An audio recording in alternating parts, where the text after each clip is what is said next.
年轻其实无色，一笑倾城不甘。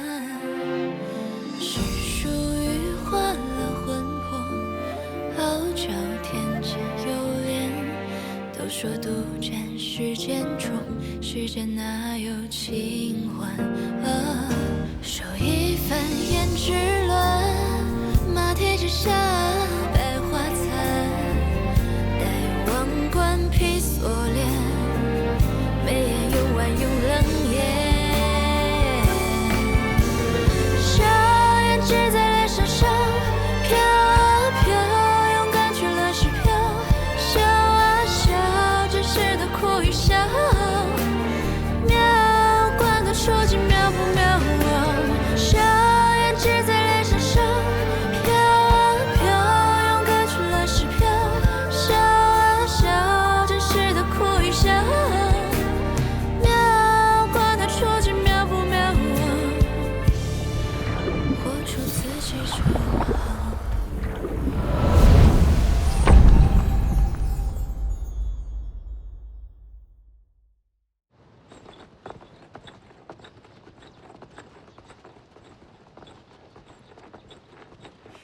我说过不要扰民，为何伤兵都安置在这儿？我们进城前，百姓逃走了一半，此处空无较多，我军便暂时予以征用。等会儿，这面色青紫，是中了毒还是受了什么伤？军医看过吗？韩林何在？此乃韩林，这些兵是他的部下。你说说什么情况？启禀将军，已找军医来看过，他说将士们只是吃错了几味药，还写了方子在这儿。这是他开的方子。绝无可能，弟兄们都是吃一样的军粮，没病的人怎么会去吃药？他说性命无碍，但需慢慢调理几日。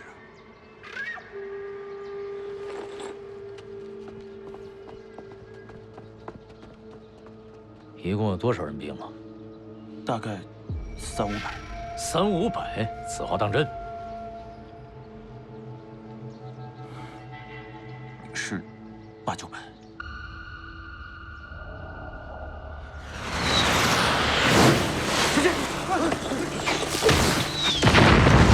谁要火线，走开！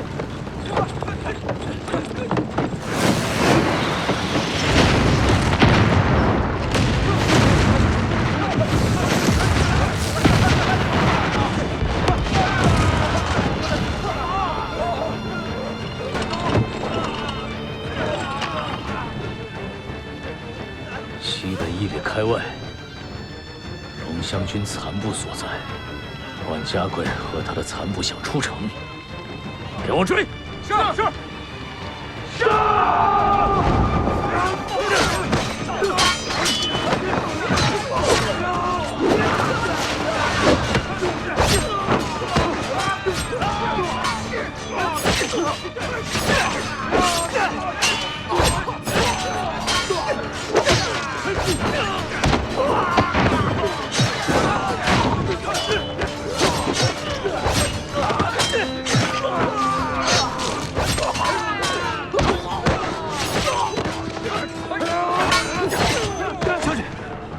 怎么样？你没事吧？没事。太好了，你还活着。凤阳和某喜呢？属下无能，二位娘子在混乱中被陈贼抓走了，就关押在您之前的宅子里。什么？将军，您现在回去就是自投罗网。放开！将军，如今二位娘子被陈贼所扣押，我们日后再救便是。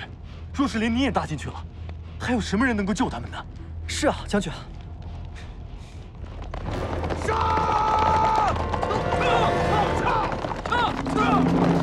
众人随我出城！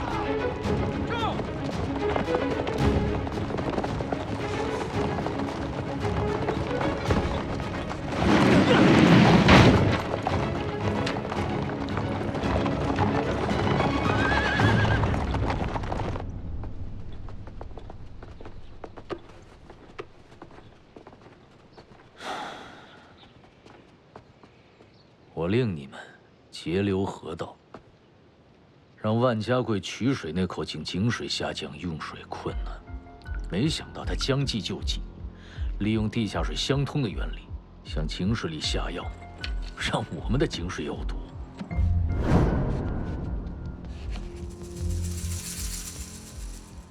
家贵是个读书人，读书人果然不一样啊。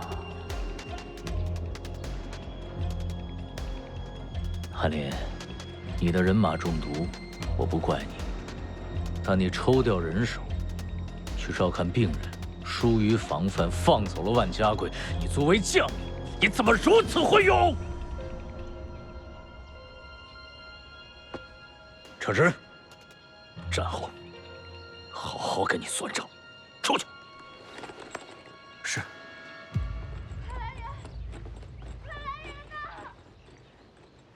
谁在喊叫？好像是莫喜娘子。是她。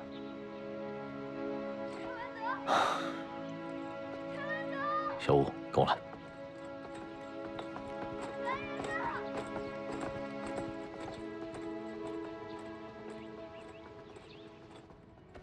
凤瑶，你坚持一下。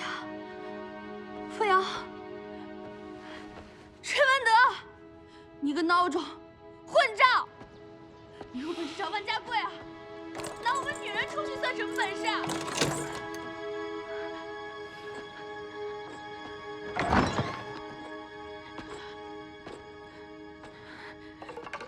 怎么了？终于有空找我们这种小女子问罪了吗？还惦记万家贵呢？那当然，他可是凤瑶的夫君。听你方才那话的意思，想让我和万家贵一决高下。那你想让我杀他呢，还是他杀我？你有本事就去杀了他呀！去取他的首级回来。看你现在两手空空，脸色阴沉，只怕是吃了败仗吧？你放开！放开！放开！不是你遇到危险的时候了，你遇到危险的时候恨不得粘我身上。我呸！别自作多情了。别以为你救了我几次就是我的恩公债主。要不是因为你好色，非要娶白家的女儿为妾，白家就不会受牵连。我跟凤瑶更不会来庆州这种鬼地方。这一切都是因为你，你还有脸说嘴？我今天真是见识到了什么是黑白颠倒。先是吴朗拿他献媚于我，然后你叔父拿你对我示好。这么算起来，你们两个可都是我的人呐！你敢！我是一条贱命，但你要是敢动凤瑶，怎么？说呀！没底气就别乱放狠话，只会显得你虚张声势。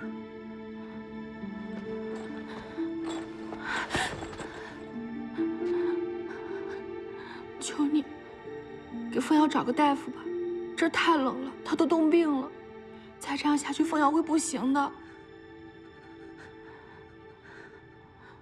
你知不知道，万家贵从城中脱逃，他对我将士下毒，白凤瑶是他的夫人，我完全可以拿他的人头祭旗消气。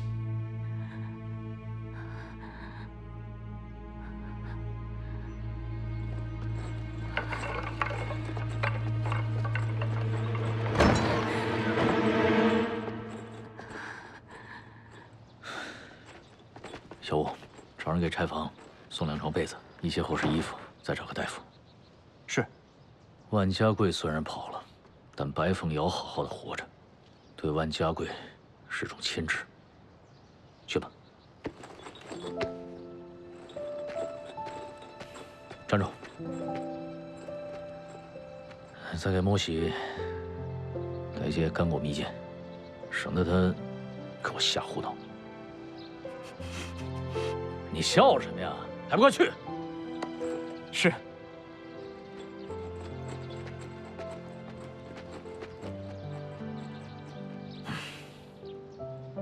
这人呢，真是犯贱。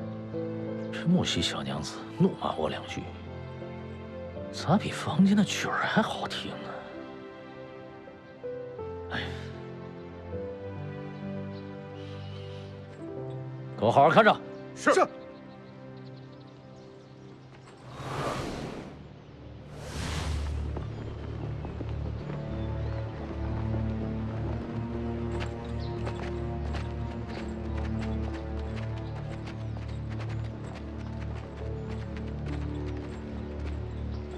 大人，大人，哎，大人，大人，将军，你身上还有伤，大夫让你卧床静养，怎么跑出来了？属下没事，只是未能救出二位娘子，实在是对不住将军。当时那种情形，你能从陈贼军中逃脱，已经是难能可贵，又何必太过自责？话虽如此，可是那个陈文德素来心狠手辣，我怕他会对二位娘子。你们被擒的时候，陈文德手下知道车中有我妻子吗？啊，知道。那便好。陈文德虽然狠辣，但终究不是疯子。他知道凤瑶身份，一定会攥在手里用来牵制我。莫西和凤瑶虽会吃些苦头，但至少性命没事。将军，咱们固守在这义化县城，离庆州不过数里，既不进攻，也不后退。您这是？我在等刺史大人的援兵，而刺史大人在等圣上、侯爷、吴相的廷议结果。那若是他们一直这么犹豫不决，岂不是要把这庆州拱手让给陈文德？属下失言，属下再也不敢了。我知道，援兵迟迟没有来，军士们都有怨言。可现在金国遍地兵灾疮痍，庆州只是一隅之地，朝廷也在权衡大局，形势并没有你想象的那么简单。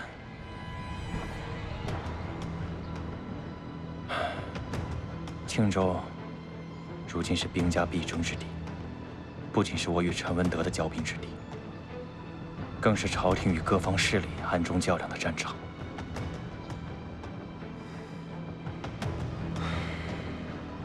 一场恶战就在眼前呢。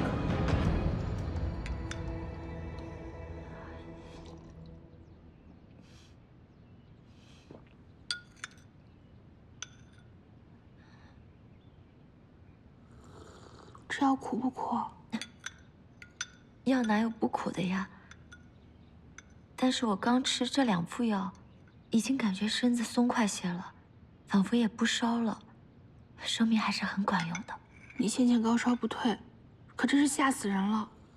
现在好不容易捡回来一条命，可不许再胡闹了。我知道了，我一定好好吃药，你放心吧。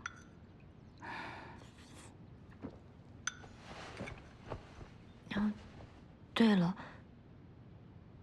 你跟那个姓陈的，到底有多深的交情？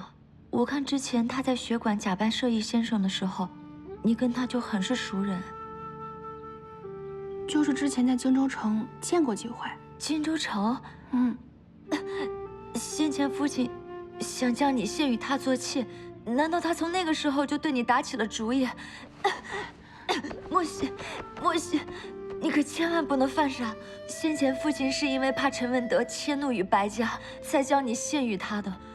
但那是白家亏欠于你，你从名分上来说跟他没有任何的瓜葛，你跟他没有任何的关系。你不要因为我们被囚禁在这儿，你就答应他一些条件或者是小恩小惠。他虽然说现在看上去风光，好了好了，但他依然是朝廷的眼中钉，天子1号的叛贼。他以后不会有什么好下场的。你要是跟他有什么瓜葛，那我就不喝这药，我也不盖这被子了。好了好了，你怎么现在都学会用这种招数了？我都听你的，你可不要再受凉了。其实也是因为我病殃殃的才连累了你，现在我还要让你为难，人为刀俎，我为鱼肉。这陈文德如果真想做什么，我们也反抗不了。你真的没有答应他什么吧？眼下整个庆州都是他的，他要是真想要什么，还用等到现在吗？也是。好了，不要担心了，眼下养病最重要。来。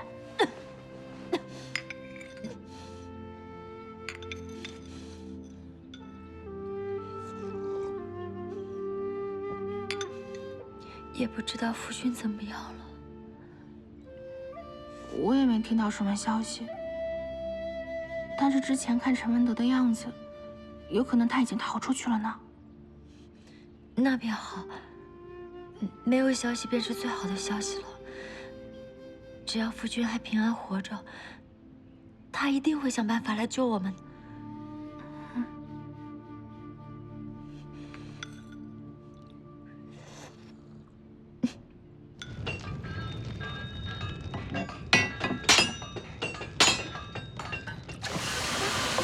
哎呀，甚好啊，甚好！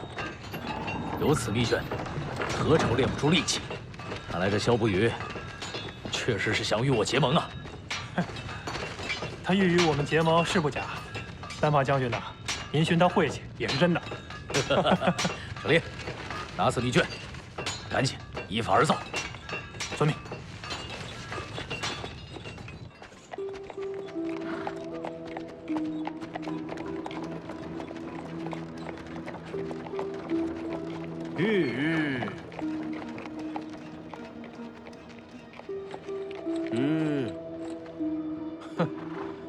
没想到竟是秀州刺史胡简和夏州刺史李冲的手下，竟是瑶州萧不语家的人。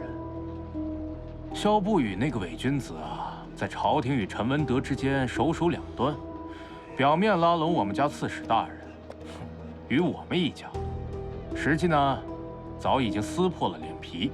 你们小心，可不要被他套了话去啊！你们也是来拜见陈将军的吧？真是太巧了。瞧，瞧，这。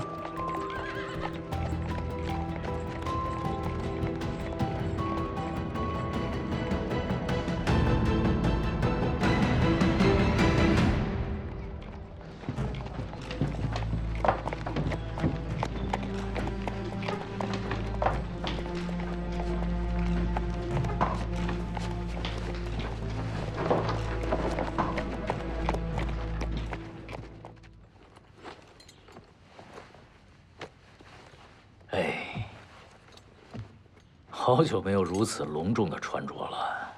自从被冠上反贼的名号，您就整日忙于军务，都不修边幅了，整日啊跟个邋遢军汉一样。那个臭小子，敢挖苦我！这次来了这么多使者，跟不约而同似的。他要在宴请之后跟我详谈。行，那就一起见了，省得一个个来。让他们彼此撞见。不好吧？萧不语老谋深算，胡简贪婪凶暴，而这个李冲桀骜狂妄。最可怕的是，他们几个都有10几20年的交情了。他们既然有这般交情，为何会多年以来时而合作，时而敌对？分分合合，彼此不让，皆是为了利益。这一次，说不定他们都密谋好了，连开出来的条件都大同小异，那就跟他们一起说好了。庆州现在是在您手上，您说了才算。不，庆州是块饼，足够的香甜，但他们不敢先下手，才让我捷足先登。要想吃下这块饼，要么打败他们，要么只能和他们分了。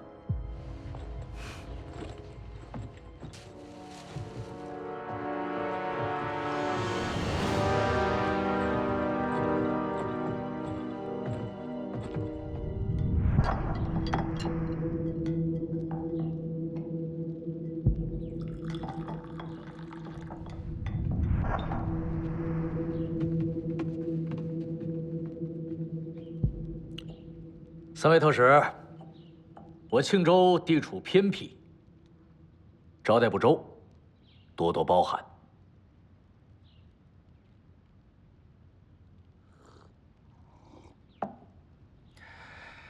陈将军真是说笑了。庆州虽然偏僻，但是人杰地灵啊。钟太后曾经在此求学，最近又听闻出了铁矿。仅凭这2件事，就足以让庆州的地界再热闹许久啊。听你们这意思，三位特使来我庆州，那是看热闹，还是坐收渔翁之利啊？陈将军，这饭可以多吃，话可不能乱说。大胆！三位特使，有话便说，但说无妨。既如此，我等也就直说了。此次前来，正是为那铁矿之事。这驼蹄羹啊，是陈某平生最爱，每日早晨便会来他几碗。这一碗看着挺多，你说这要是人人都吃上这么几口，那对于我陈某来说，还不如不吃呢。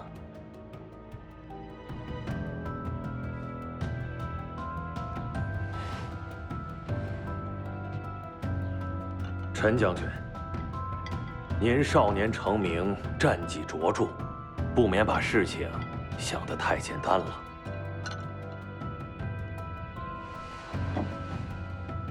这饼在手上，若是不吃，也不肯分与别人吃，只怕他下一刻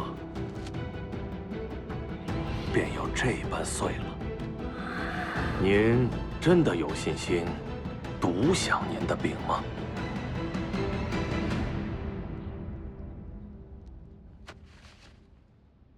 侯爷的意思是，万将军手里只握有义化等地的镇守军，还得先在此坚守一段时日，而援军能否调拨过来，尚待廷议。他知道这次是委屈你了，也定会为你记下这笔军功。这都是我分内之事，谈不上委屈。但朝廷到今日还没有商量出个章程来吗？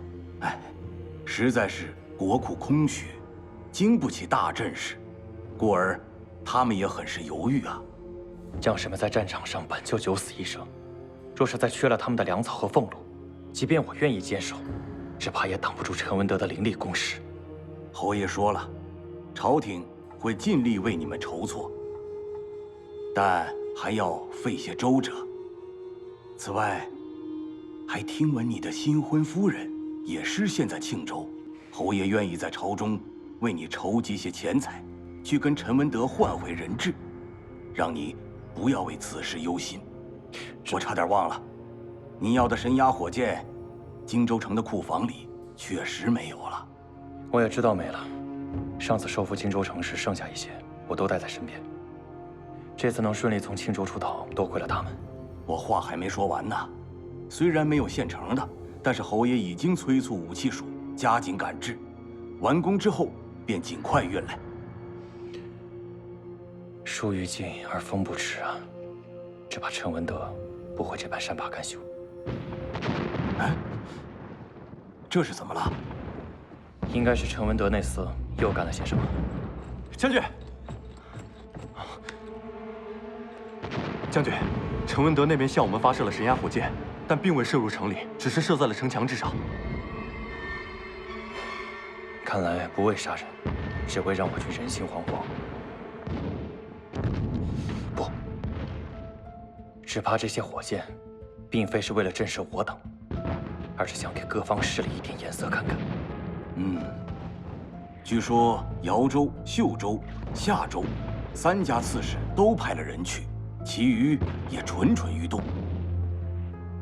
杀鸡可以儆猴，但求神更能镇虎。我早便向庆州派了斥候，稍后便有消息。这如此地动山摇的，这是怎么回事？大名鼎鼎的神鸦火箭，威力无比，攻城利器，收拾龙湘军的残部，牛刀杀鸡呀！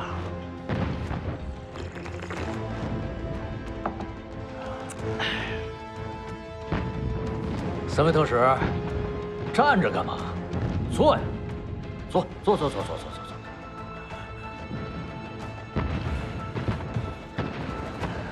我这神剑啊，它长眼睛，不打盟友，只攻敌军。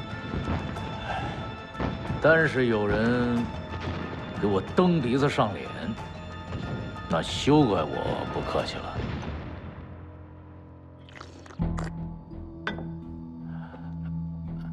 这位特使，你刚才说什么来着？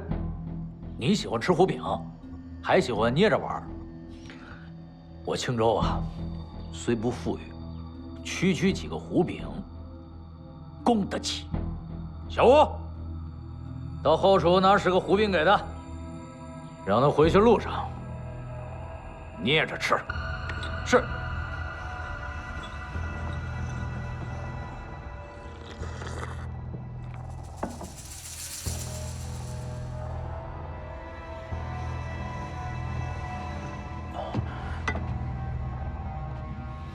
陈将军，我们3家还有些事情需要先行商议，还望陈将军能准许。行，去吧。哎，不吃点啊？您请，您请。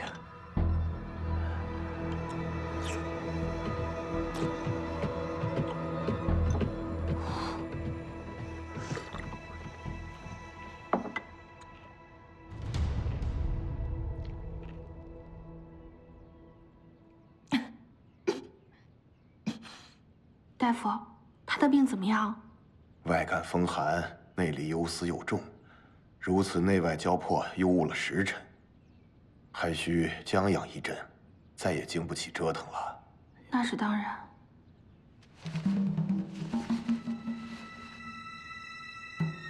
你要干嘛？啊，老朽担心夫人的脉象，所以多把了一会儿。你是万家贵的人。夫人好好休息，老朽先行告退。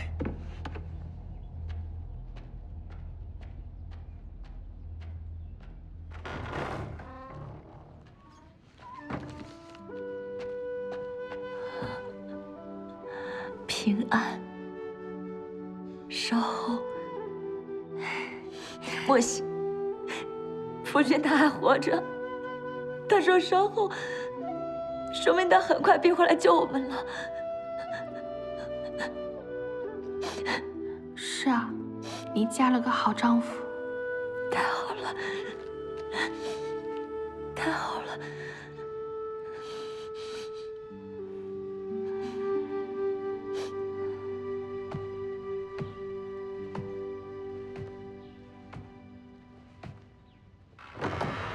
陈将，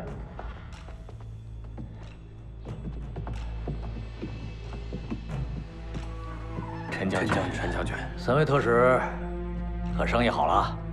实不相瞒，陈将军，我们3家对于铁矿均有需求，但是铁矿现在在陈将军的手中掌握着，故而我们想一同开采。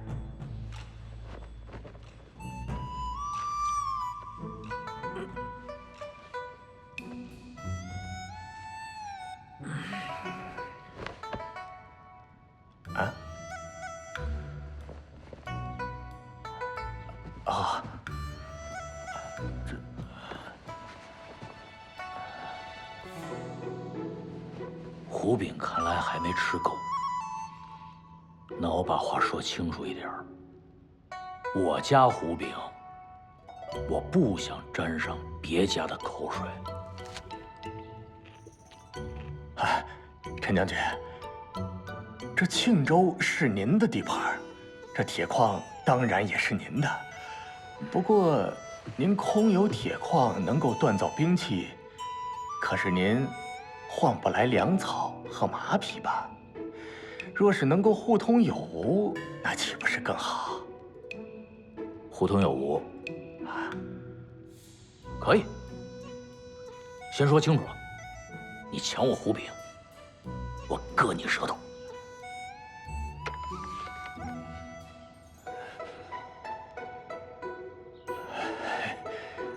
陈将军说笑了，陈将军年少气盛，您的心思呢，我们都明白了。可是若想得到我们3家的支持，那您必须保证要重创龙湘军，这样我们的支持才算没有白费。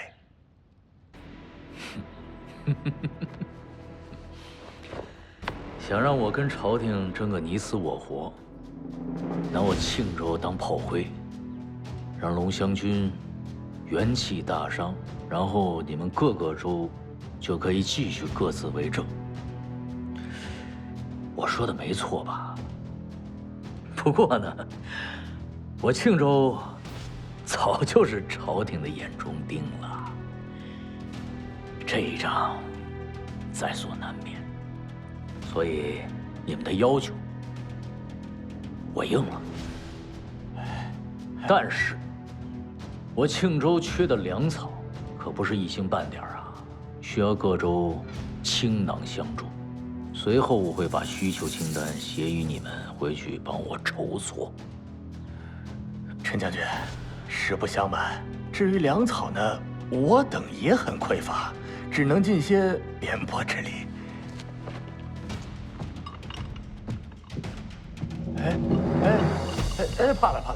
怕了！陈将军，您放心，我等一定会竭尽全力。不过，您也要给我们一些保证才好。保证？什么保证？在下听说，那位龙湘军万将军的妻子落在了您的手上，成了俘虏。为了彻底跟龙湘军势不两立，今后不再议和，陈将军是不是应该做些什么呀？你说是那个白凤瑶啊？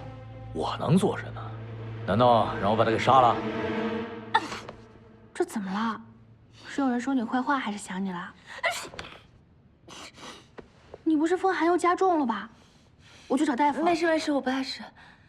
我们毕竟是阶下囚，即便你跟那个陈文德有一些交情，但还是不要过多牵涉比较好。为了你，脸皮厚一些又何妨？不是的，这不是脸皮厚不厚的问题。他毕竟与夫君是死敌，与我们本来就势不两立。我不想你为了我去向他低头屈服，或者答应他任何事。好，我知道了。辣手摧花，太残忍了，这样不行。话说真的要杀了万家贵的妻子，那势必会激起他们同仇敌忾之心呐，这对于我们不利。所以我们的提议是，您不如娶了她。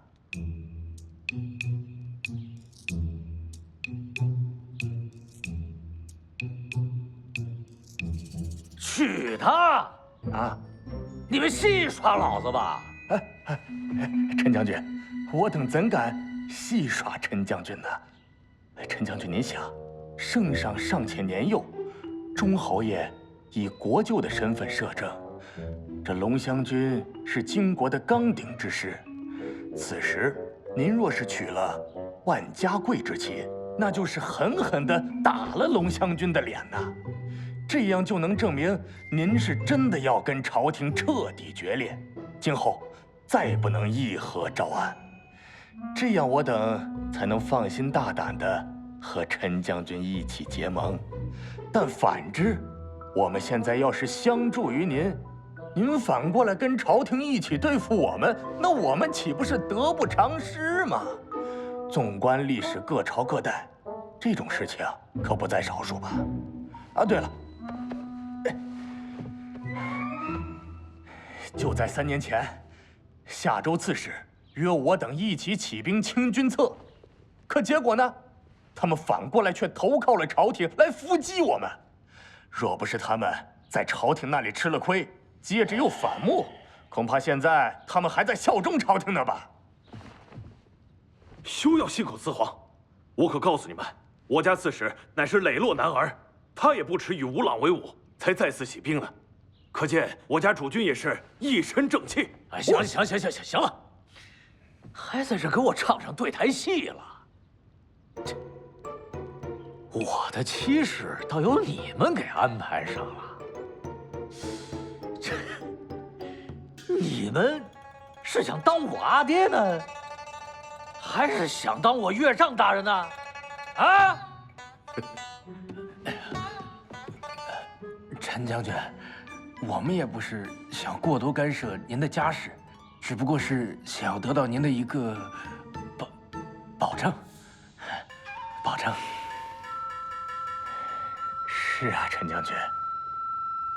我想呢，您要考虑这件事情，可能需要点时间。那不如我等便先行告退吧。啊，对，是啊，我们先告退啊。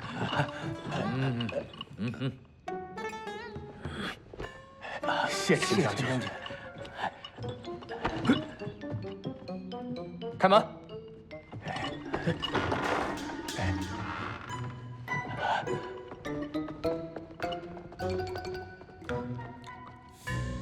哎呀，我盼望夫君早日过来救我们，我又不愿他过多的涉险。陈文德太过强大，万一他救不出你怎么办？若当真如此，我也无怨。男儿大丈夫以天下大义为重，我不值得他牺牲自己的性命与前途来换。那这岂不是太傻了？喜欢一个人就是要跟他在一起，就是要待在他身边。如果这些不能如愿，那算什么夫妻啊？变成鬼我也不会服气，更不可能祝福他。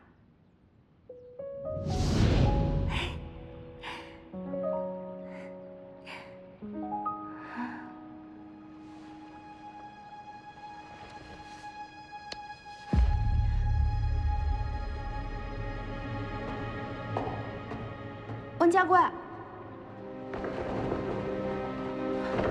温家贵，温家贵。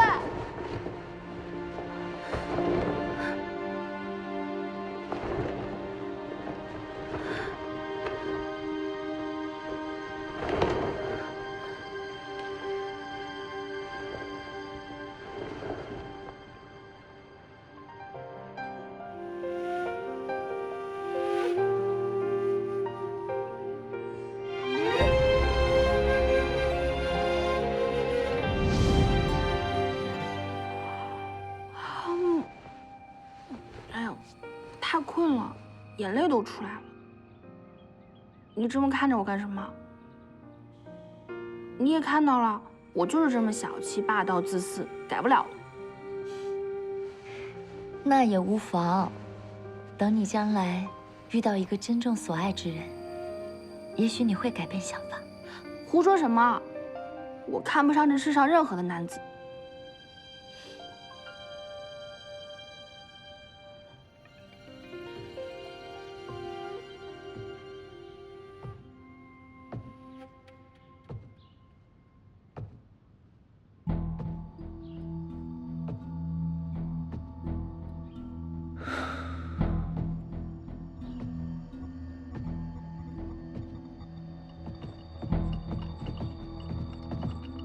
将军，主簿来了。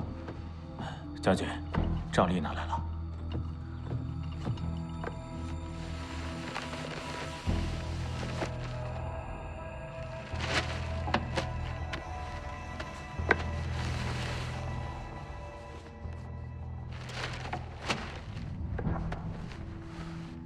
这支出怎么这么厉害呀？我们现下是庆州城之主，而前任刺史和万家贵带走或是藏匿了大半的库藏。我们军中人吃马嚼不说，还有城里的贫困百姓也要发一些赈济粮食。而且你还拿出一大笔钱去招募民夫，开采铁矿，故而粮草只够1个月，兵器甲胄损失惨重，铁矿不能立刻变成铁器。现在这状况，就如我这身袍子，看似光鲜，实则捉襟见肘啊！行，我知道了，你出去吧。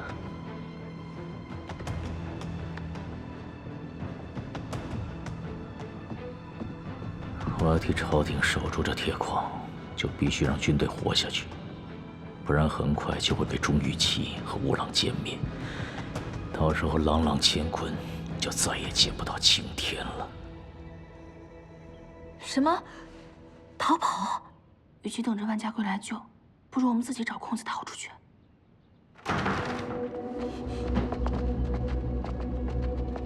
把他给我拖走！你们要干什么？莫西，放羊！走！莫西，放羊！放开！放开！快！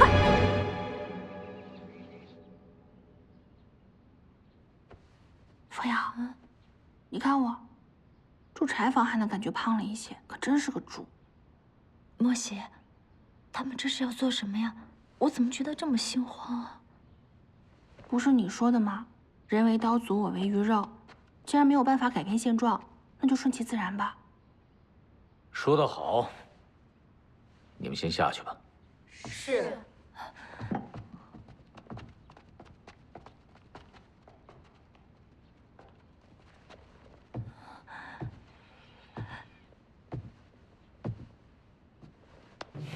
你干嘛？干什么？白凤瑶，我若娶你为妻，你可愿意啊？你胡说什么？你疯了吗？我的话你听见了吗？你休想！我死也不会嫁给你。话别说的这么满。我说100次，说1000次都是如此。我绝不会嫁给你这种乱臣贼子。况且我已经是万家贵的妻，我死也不会让你玷污我的名节。你若是答应，这便是请求；你若是不答应，这只是通知你一声。这拜堂礼我办定了。你无耻！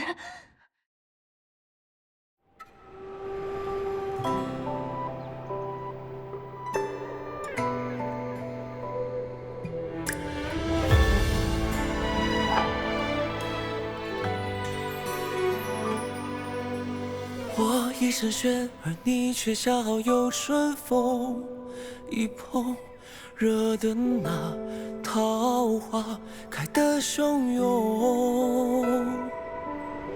当我一入夜，而你却恰好提着灯一愣，我们住进了那彼此的瞳孔。我心有灵犀，苦酒也变得甜。若真情流入人间，陪你疯癫，与两人共痴狂。看不惯又何妨？愿化作一碗汤，能明辨的白霜。携手踏遍万里浪，余生里不许你孤芳自赏。愿化作一缕沙，好不了让人难忘。红豆陌生岁月上，余生无恙。